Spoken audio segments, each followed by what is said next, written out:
బతుకమ్మ తెలంగాణలో అత్యంత పెద్ద పండుగ.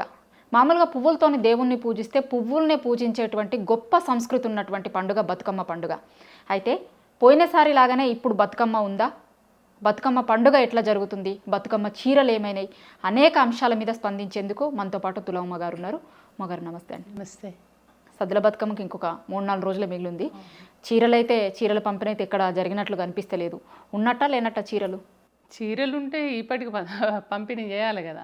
ఆల్రెడీ బతుకమ్మ రేపు వెమ్లవాడలో 7 రోజులలోనే సద్దుల బతుకమ్మ చేస్తారు. రేపటి నుంచి కట్టుకోవాలి కదా.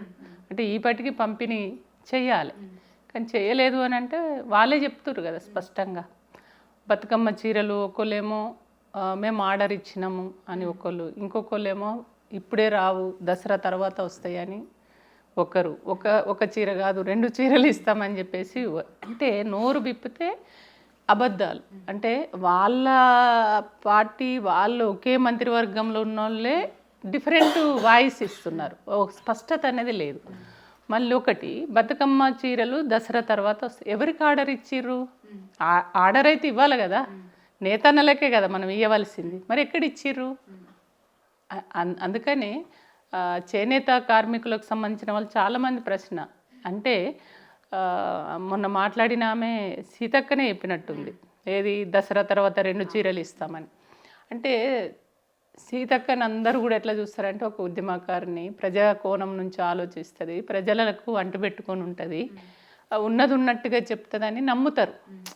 ఆ నమ్మినటువంటి వాళ్ళు, ఆమె అంటే ఇష్టపడేటువంటి వాళ్ళు కూడా మొన్న గింత ప్రభుత్వములోకి రాగానే, అధికారంలోకి రాగానే గింత దిగజారి గిట్లా మాట్లాడతారా అక్క అని చెప్పేసి ఆ పద్మశాలికి సంబంధించినటువంటి మిత్రుడు ఉంటాడు, ఆమె అంటే బాగా అభిమానిస్తాడు.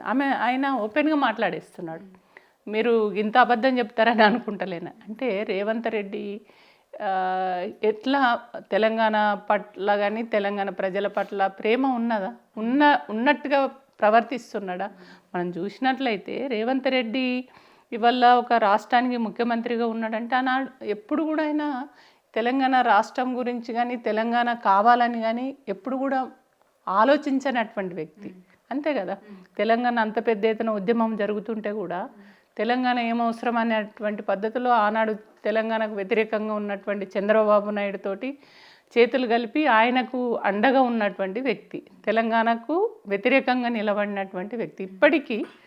ఇప్పటికీ ఈ రాష్ట్ర ప్రజలు ముఖ్యమంత్రి చేసినా కూడా ఈనాటికి ఇప్పటి వరకు కూడా జై తెలంగాణ అనే నినాదం ఆయన నోటి నుంచి రాలేదు. తెలంగాణ అనే పదం కూడా ఇప్పటి వరకు వాడినటువంటి పరిస్థితి లేదు. అంటే అట్లాంటి వ్యక్తి ఇవాళ వాస్తవంగా బతుకమ్మ పండుగ అనేది పేదోళ్ళు ఆడుకున్నటువంటి, మా అక్క చెల్లెళ్ళు, తెలంగాణ మన అక్క చెల్లెళ్ళు ఆడుకున్నటువంటి గొప్ప పండుగ.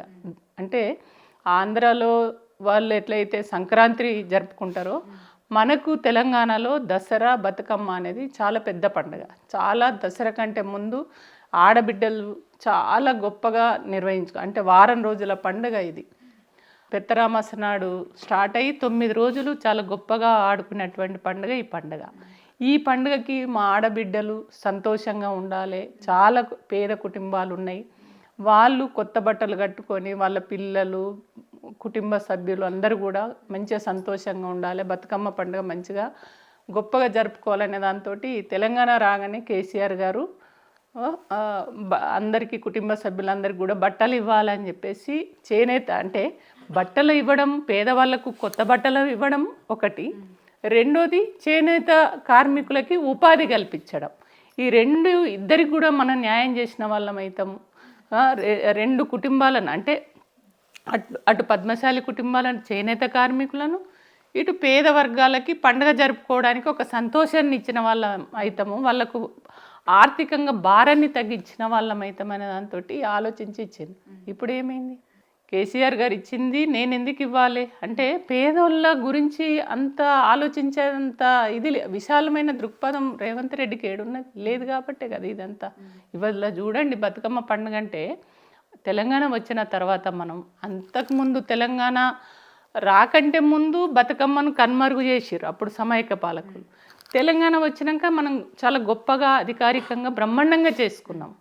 కానీ మళ్ళీ ఇప్పుడు ఈ సంవత్సరం చూసినట్లయితే అప్పుడు గొప్పగా చేసుకుని ఎక్కడ చూసినా కూడలీలలో, ముఖ్య కూడలీలలో ఎక్కడ చూసినా బతుకమ్మ ఉంటుండే.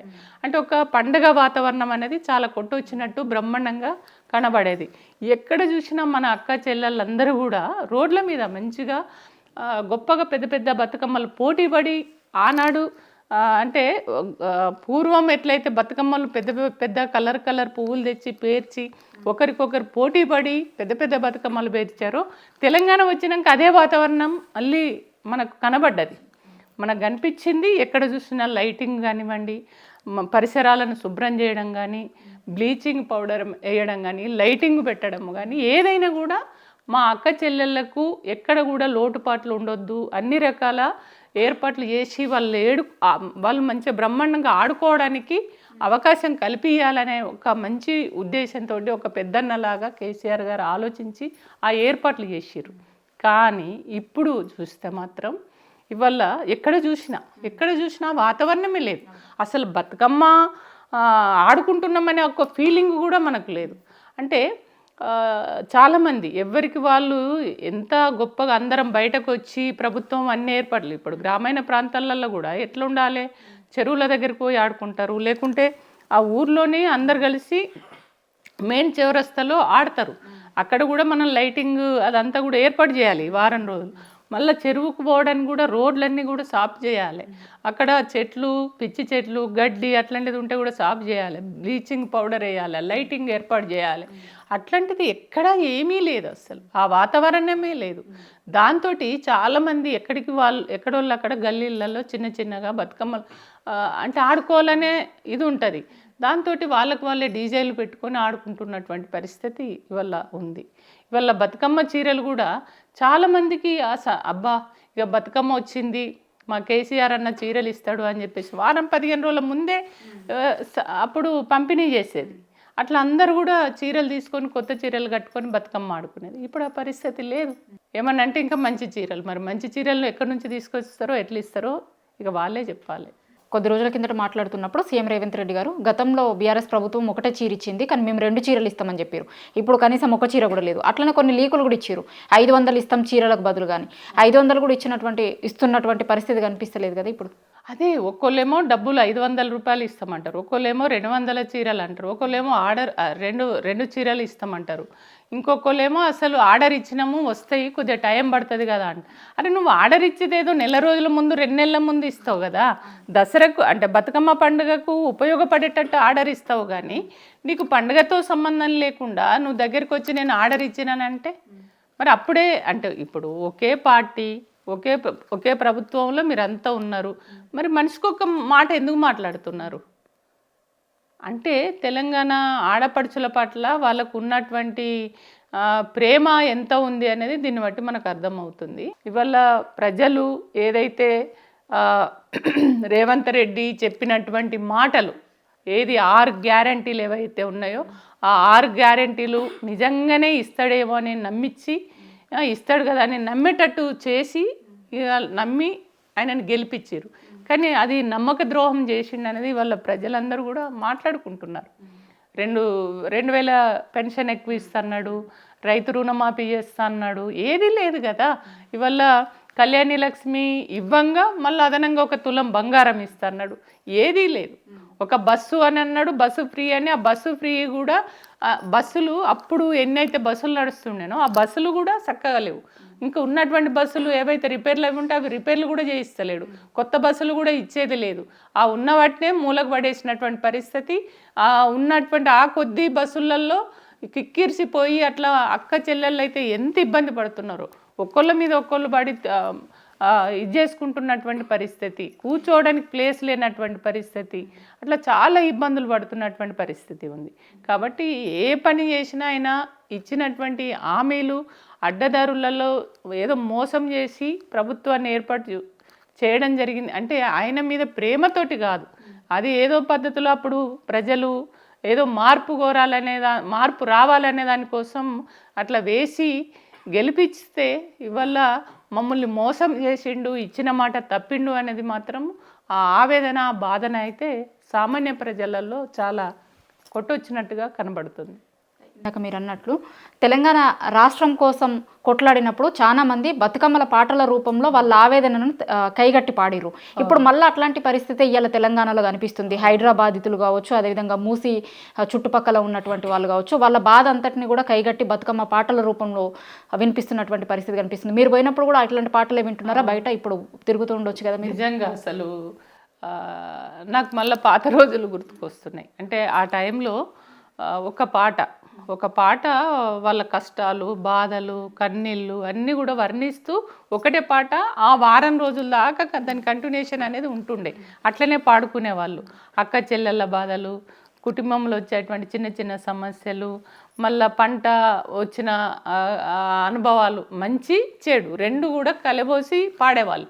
అట్లాంటిది వల్ల హైదరాబాదులో హైడ్రా పేరుతోటి ఈ కుటుంబాలన్నీ కూడా రోడ్డు మీదకి తీసుకొచ్చినటువంటి రేవంత్ను ఇవాళ అక్క చెల్లెళ్ళు ఎంత గొప్పగా పాడుకుంటుర్రు. అంటే అరే మేము ఏదో సంతోషంగా ఉందాము, మంచిగా పండుగ చేసుకుందామంటే మమ్మల్ని మళ్ళీ రోడ్డు మీదకి ఇడిచిండు అని చెప్పేసి వాళ్ళు ఆ ఇండ్లు కూల్చిన పద్ధతి, వాళ్ళని రోడ్డు మీదకి ఈడ్చుకొచ్చిన పద్ధతి, వాళ్ళు ఎట్లా ఏ రకంగా వాళ్ళను ఇబ్బందుల పాలు చేసిండ్రు, వాళ్ళు ఎట్లా ఇబ్బంది పడి ఎంత ఫోర్స్ఫుల్గా బలవంతంగా ఎట్లా ఇల్లు కూల్చిండ్రు అనేటువంటిది వాళ్ళ పాటల రూపకంగా ఎందుకంటే నేను చాలా బస్తీలు కూడా వెళ్ళడం జరిగింది. యూట్యూబ్లలో కూడా చాలా పాటలు వస్తున్నాయి. చాలా బ్రహ్మాండంగా వాళ్ళే కైగట్టుకొని పాడుతున్నటువంటి పరిస్థితి. అంటే కళ అనేది ఎట్లా ఉందంటే కష్టాల నుంచి, బాధ నుంచే వస్తుంటాయి. అట్లనే మా అక్క చెల్లెలు కూడా ఎంత గొప్పగా అంటే వాళ్ళ ఆవేదనను, ఆ బాధను వాళ్ళు పాట రూపకంగా వ్యక్తం చేస్తున్నారు. అంత గొప్పగా పాడడం అనేది జరుగుతున్నది అనమాట. అంటే గతంలో చీరలు ఇచ్చినప్పుడు, బతుకమ్మ చీరలు ఇచ్చినప్పుడు ఇదే ఇప్పుడు కాంగ్రెస్ పార్టీకి సంబంధించినటువంటి కొంతమంది నేతలు ఆనాడు అంటే చీరలు క్వాలిటీలు ఇవ్వని, ఇంకొకటని సూరత్ నుంచి తీసుకొచ్చిరని రకరకాల ఆరోపణలు చేసిరు. కానీ ఇవాళ పరిస్థితి చూస్తే ఆ చీరలు కూడా ఇచ్చేటువంటి పరిస్థితి లేదు కదా. అదే కదా ఇప్పుడు మన ఆడపడుచు, తెలంగాణ ఆడపడుచుల ఆవేదన కూడా గదే. అప్పుడేమో ఇచ్చినటువంటి చీరలు మంచిగా లేవు, ఎక్కడ 200, 300 అని కామెంట్ చేసిర్రు. కానీ ఇప్పుడు ఆ ఇచ్చినటువంటి ఆ చీరలు కూడా మీరు ఇస్తలేరు కదా. ఇస్తామని అంటారు, ఆర్డర్ ఇచ్చినామని ఒకసారి అంటారు, మళ్ళీ పండగ తర్వాత ఒకసారి అంటారు, డబ్బులు ఇస్తామని ఒకసారి. మరి ఆ డబ్బులు ఏదో డబ్బులన్నీ ఇవ్వచ్చు కదా. మేము అవే రేట్లలో ఇంకా 4 పైసలు వేసుకొని మేము కొనుక్కుంటాం కదా. డబ్బులు ఇస్తలేరు అయితే, చీరలు ఇస్తలేరు ఇది. మళ్ళీ రైతు రుణమాఫీ ఎట్లయితే అయిపోయిందిగా చేస్తామని చెప్పేసి అధికారానికి వచ్చిన నెల రోజుల లోపలే చేస్తాన్నాడు కదా. అప్పుడు మాట తప్పి ఇప్పటికి కూడా చక్కగా రుణమాఫీ లేదు. కాబట్టి అట్లనే ఇవి కూడా ఇప్పుడు ఏది దసరా తర్వాత ఇస్తామని ఓసారి 2 చీరలని, ఈ 500 రూపాయలు అనేది ఇదంతా కూడా అబద్ధాలు. అవి అంతగా తప్పించుకోవడానికి మాట్లాడుతున్న మాటలే తప్ప అది ఇచ్చే ఉద్దేశంతో మాట్లాడే మాటలు కాదనేది వాళ్ళ ప్రజలందరూ కూడా మాట్లాడుకుంటున్నటువంటి విషయం. ముఖ్యంగా మహిళలకు ఇస్తాము అనేటువంటి దానికి సంబంధించినటువంటి అనేక పథకాలలో అంటే 2500 ఇస్తాము అన్నారు గృహలక్ష్మి కింద, అది ఇస్తలేరు. ఇవ్వకపోగా ఇవాళ మహిళలకు వస్తున్నటువంటి, మహిళలకు ఇచ్చేటువంటి గతం నుంచి ఒక 10 ఏళ్ల నుంచి వస్తున్నటువంటి చీరలు నాపే పరిస్థితి కూడా కనిపిస్తుంది. మహిళలకు ఇంకా ఏమి ఇస్తున్నట్టు ఈ ప్రభుత్వం నుంచి? ఏం లేదు. ఆ మహిళలకు ఇస్తున్నామని చెప్పుకోవడానికే తప్ప అక్కడ ఇచ్చింది కానీ తీసుకునే పరిస్థితి కూడా ఏం లేదు. వాళ్ళు ఇచ్చినటువంటి హామీలలో ఏది కూడా 6 గ్యారెంటీలు ఎక్కడ అమలు చేసిర్రు? ఒకటి కూడా చేస్తున్నామని పేపర్ రూపకంగా ప్రకటన చేస్తుర్రు, కానీ ప్రాక్టికల్గా వచ్చేసరికి ఎక్కడ కూడా అది అమలు అవుతలేదు. అది జగమెరిగిన సత్యం. నిజంగానే వాళ్ళు అమలు చేస్తే రైతులందరూ రోడ్ల మీదకి ఎందుకు వస్తారు? రుణమాఫీ చేసిరు అనుకోండి, వాళ్ళు చూడండి ఎక్కడ చూసినా కూడా అన్ని జిల్లా కేంద్రాలలో, మొన్న ఇందిరా పార్కు దగ్గర కూడా పెద్ద ఎత్తున ధర్నాలు జరుగుతున్నాయి కదా, ఆందోళన చేస్తున్నారు రైతులు. ఆ పరిస్థితి అందరు కూడా అంటే ఎప్పుడు కూడా నేను ఊహించలేదు. అంటే ఇంత త్వరగా నిజంగా ప్రజలు అంటే తెలంగాణ రాష్ట్రంలో తెలంగాణ ప్రజల మనోభావాలకు అనుగుణమైన ప్రభుత్వమే ఉంటుంది. ఆ ప్రభుత్వం ప్రజలకు అనుగుణంగా పరిపాలన జరుగుతుంది. ఈ రోడ్ల మీదకి వచ్చే దుస్థితి ఉండదు అని అనుకున్నాం. కానీ దానికి భిన్నంగా ఇవాళ ఈ పరిపాలన అనేది ప్రజల ప్రభుత్వం కాదు. ఇవాళ రేవంత్ ఒక నియంత పాలన కొనసాగిస్తున్నాడే తప్ప ఒంటెద్దు పోకడా ఆయన అనుకున్నదే వేదము నేను చేసిందే పాలన అనే పద్ధతిలో పోతున్నాడే కానీ ప్రజాభిప్రాయాన్ని కూడగట్టుకొని ప్రజలకు అవసరమైన పద్ధతిలో వాళ్ళు ఇచ్చినటువంటి హామీలను అమలు చేయాలనేటువంటి ఒక ఉద్దేశంతో ఈ ప్రభుత్వ పరిపాలన చేస్తలేదనేది చాలా స్పష్టంగా అర్థమవుతుంది. చివరిగా ఒక ఆడబిడ్డగా తెలంగాణ ఆడబిడ్డలకు ఏం చెప్పాలనుకుంటున్నారు మీరు? తెలంగాణ ఆడబిడ్డలు వాస్తవాలను గ్రహించాలి. ఎందుకంటే వాస్తవంగా ఇవాళ ఈ రాష్ట్రంలో ఉన్నటువంటి ప్రభుత్వం ప్రజల పట్ల కానీ మన మహిళల్ని కూడా చిన్న చూపు చూసినట్టే. ఇవాళ మహిళల్ని కూడా ఆడుకున్నటువంటి ఈ పండుగను చిన్నగా చేసి చూడడం, మన మహిళలని అక్క చెల్లెలను కూడా లెక్క చేయకుండా చేయడం అనేది దుర్మార్గమైనటువంటి చర్య. కాబట్టి ఇవాళ వాస్తవ పరిస్థితులను గ్రహించి రేపు రాబో రోజులలో కూడా మనం వాస్తవాలను గమనించి మనం ప్రజల పక్షాన ఉండి ప్రజల కోసం ఆలోచించేటువంటి ప్రభుత్వాలను మనం తెచ్చుకునే దిశగా మనం ఆలోచించుకోవాల్సినటువంటి అవసరం ఉందని చెప్పేసి ఈ బతుకమ్మ పండుగ సందర్భంగా మా అక్క చెల్లెళ్ళకు తెలియజేస్తూ, ఈ బతుకమ్మ పండుగ సందర్భంగా మా అక్క చెల్లెళ్ళకు అదేవిధంగా దసరా సందర్భంగా మా అన్న తమ్ములకు అందరికీ కూడా శుభాకాంక్షలు తెలియజేస్తున్నాను.